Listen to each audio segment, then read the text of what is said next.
Hi, everybody. I am Dr. Grace Lord, and I am the host of Workforce, the podcast that blends behavioral science insights with academic insights to give you some insights into things that happen in the work that sometimes don't make a lot of sense. In episode 2, we focused on why are they paid so much? So this idea that you might know somebody who's paid an incredible amount of money and they don't necessarily produce much output. Maybe they are, in fact, quite mediocre. Now, I spoke to Marc Keuschnigg, who had some great insights on this. And one of them is that in order to be paid at a very high level and not have brains, you should focus on relative productivity rather than absolute productivity.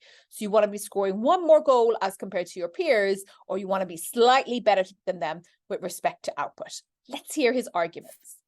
If we think about the top 1% in Sweden, how much are they earning? What is the bracket?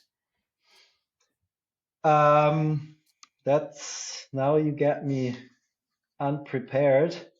So what I can tell you is that the top percent has double the salary than the percentile below them.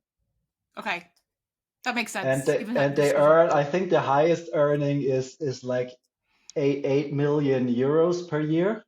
But this is only labor market income, so this is nothing to do with capital gains. Yeah. So I think in the range of 8 million euros, this is probably somebody from ABBA. Or private equity, I would think, maybe.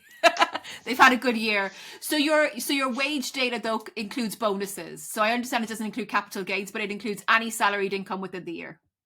It includes bonuses paid out by companies to their employees, yes. Okay.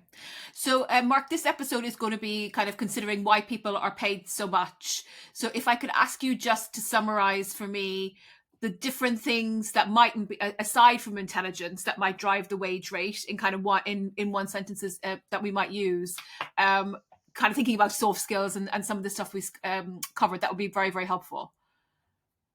Yeah, I mean, the traditional economics position on pay differentials is to provide incentives to people, right? To excel in education, to be eligible for these top positions.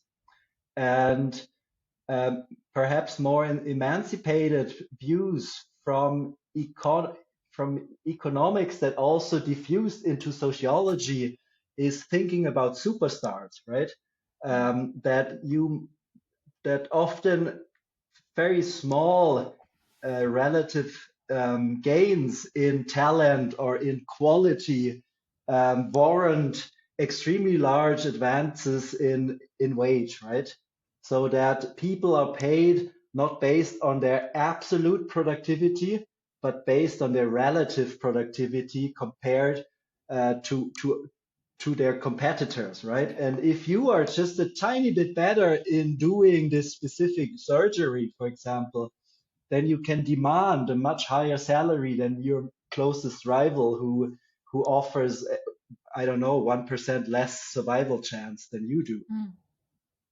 I think these are very important mechanisms in forming top incomes, and we see this in different domains of social life. Yeah, look at the entertainment industry or the sports industry. How much more those players that can offer just a tiny bit more of quality can demand.